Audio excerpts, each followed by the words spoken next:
Hyderabad metro successful గా 1 year complete చేసుకుంది. High technology, super facilities and సేఫ్టీతో పాటు ఫుల్ కంఫర్ట్ నిస్తోంది. ఆర్టీసీతో కంపేర్ చేస్తే ఖర్చు ఎక్కువ అంటూనే కంఫర్ట్ కే ఓటేస్తున్నారు సిటిజన్స్. దీంతో రికార్డ్ స్థాయిలో ప్యాసింజర్స్ ని తీసుకెళ్తూ రయ్యిన దూసుకెళ్తోంది మెట్రో.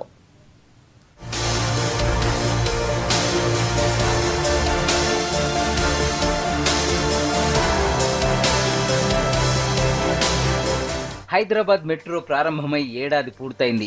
సరిగ్గా ఇదే రోజు ప్రధాని నరేంద్ర మోడీ మెట్రో రైలు సర్వీసులను ప్రారంభించి ప్రజలకు అంకితం చేశారు. నాటి నుంచి దశల వారీగా ఒక్కో మార్గాన్ని పూర్తి చేస్తూ వస్తున్నారు అధికారులు. దేశ రాజధాని ఢిల్లీ తర్వాత రెండో అతిపెద్ద మెట్రో ప్రాజెక్ట్ హైదరాబాదే. నగరవాసుల ట్రాఫిక్ కష్టాలకు చెక్ పెట్టేందుకు ప్రారంభమైన మెట్రో ప్రాజెక్ట్ 14,132 కోట్ల ఖర్చుతో 72 కిలోమీటర్లతో ప్రారంభమైంది. 2012 ఏప్రిల్ 26న ఫస్ట్ పిల్లర్ కు శంకుస్థాపన జరిగింది. 2013 నుంచి పనులు ప్రారంభమయ్యాయి. నాగోల్ నుంచి మెట్టుగూడ 8 కిలోమీటర్ల ట్రయల్ రన్ 3 ఏళ్లు జరిగింది. ఫస్ట్ ట్రయల్ రన్ సక్సెస్ కావడంతో మిగతా రూట్లలో పనులు వేగవంతం చేశారు అధికారులు. 3 కారిడార్లను 6 విభాగాలుగా చేసి పనులు చేపట్టారు.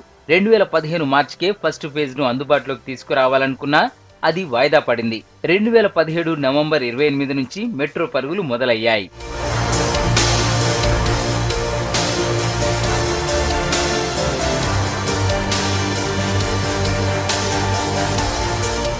హైదరాబాద్ మెట్రోలో ఎన్నో ప్రత్యేకతలున్నాయి. ఇంటర్నేషనల్ టెక్నాలజీ వాడటంతో పాటు ఎంట్రీ టు ఎగ్జిట్ వరకు సీసీ కెమెరాలతో నిఘా ఉంది. ట్రైన్లో కోచ్లన్నీ అత్యాధునిక హంగులతో తయారు చేశారు. దక్షిణ కొరియాకు చెందిన హ్యుందాయ్ రోటమ్ కంపెనీ వీటిని తయారు చేసింది. ఒక్కో కోచ్కు 10 కోట్లు ఖర్చయింది. టికెటింగ్ కోసం క్యూ లైన్లతో పాటు వెండింగ్ మిషన్లతో టికెట్ తీసుకోవచ్చు.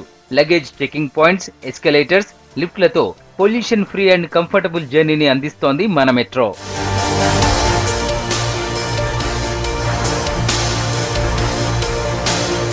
మెట్రోలో మహిళలకు ప్రత్యేకంగా ఒక బోగీని కేటాయించారు. 3 బోగీల ట్రైన్లో ఒక బోగీని ప్రత్యేకంగా మహిళల కోసం ఉమెన్స్ డే రోజు ప్రారంభించారు.